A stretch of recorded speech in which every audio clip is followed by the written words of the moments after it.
नमस्कार बंधुरा घरगिन्नी अलराउंडार चैनेले सकलकेई स्वागत। आज के आमी मालपोया बानाबो और तोमरा सकलेई जानो এই মালপোয়াগুলো খেতে খুবই সুস্বাদু হয়। চলো তাহলে দেখে নেওয়া যাক আমি কিভাবে মালপোয়া বানাই। প্লিজ বন্ধুরা ভিডিওটিকে স্কিপ করো না, আমি তো খুব ছোট্ট ভিডিও বানাই।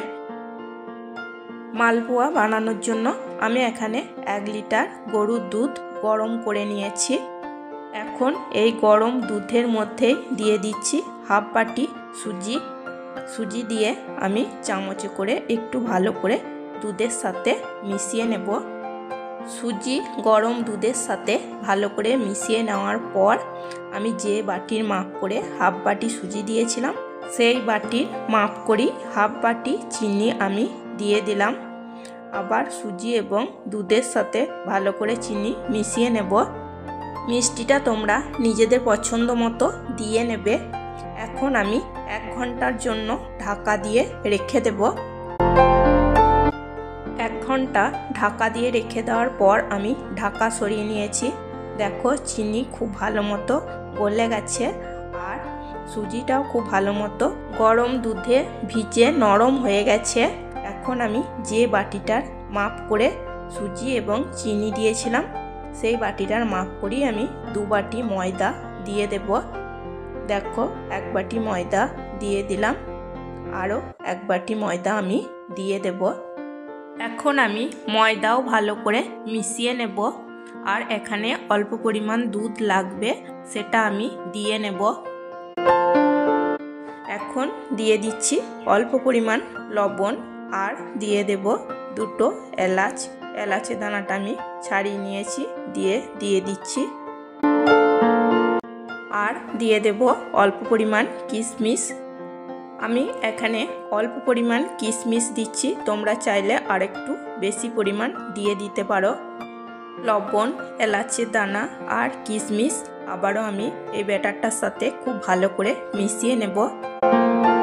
মালপোয়া বানানোর জন্য ব্যাটারটা আমার ঠিকঠাক মতো তৈরি হয়ে গেছে। দেখো এটা খুব ঘনও হবে না আবার খুব পাতলাও হবে না, ঠিক এরকমভাবেই তৈরি করে নিতে হবে। ব্যাটারটা ঠিকঠাক মতো তৈরি করার জন্য এখানে আর একটু পরিমাণ দুধের প্রয়োজন হয়েছিল।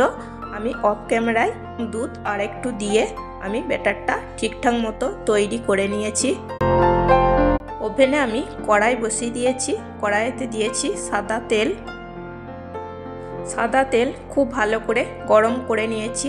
এখন 1 হাতা করে ব্যাটার নিয়ে এই তেলের মধ্যে দিয়ে দেব, দিয়ে মালপোয়াগুলোকে তৈরি করে নেব। গ্যাসের ফ্লেম হাই টু মিডিয়াম এবং মিডিয়াম টু হাই ফ্লেমে রাখবো। দেখো মালপোয়াটা কত সুন্দর ফুলেছে। এখন আমি এটাকে উল্টে দেব।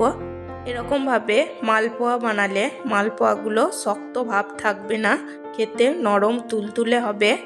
আর মালপোয়াগুলো ভাজতে খুব একটা বেশি সময় লাগে না, কম সময়ের মধ্যেই মালপোয়াগুলো ভাজা হয়ে যায়। একটা মালপোয়া আমার ভাজা হয়ে গেছে। ভালো করে তেলটাকে ঝরিয়ে নিয়ে তুলে নেব।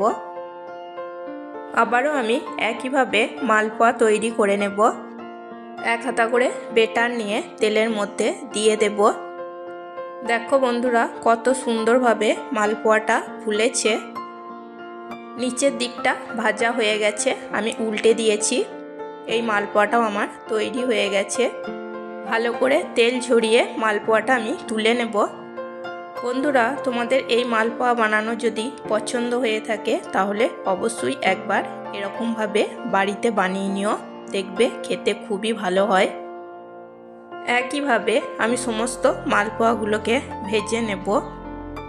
আমার রেসিপি যদি তোমাদের ভালো লেগে থাকে তাহলে একটা লাইক করে দিও, কমেন্ট করো, সাবস্ক্রাইব করো এবং প্রচুর শেয়ার করে আমার এই ছোট্ট চ্যানেলটির পাশে থেকো।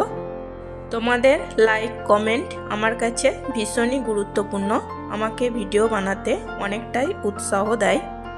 দেখো বন্ধুরা প্রতিটা মালপোয়াই কিন্তু খুব সুন্দরভাবে ফুলেছে এবং খুব সুন্দরভাবে তৈরি হয়েছে।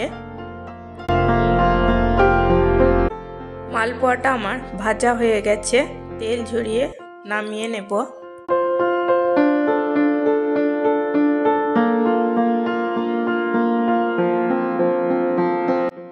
একইভাবে সমস্ত মালপোয়াগুলোকে আমি তৈরি করে নিয়েছি। আজকের মতো এই পর্যন্তই। আবার আসবো অন্য কোনো নতুন রেসিপি নিয়ে। সবাই সুস্থ থাকবে, ভালো থাকবে। চলো টাটা, বাই।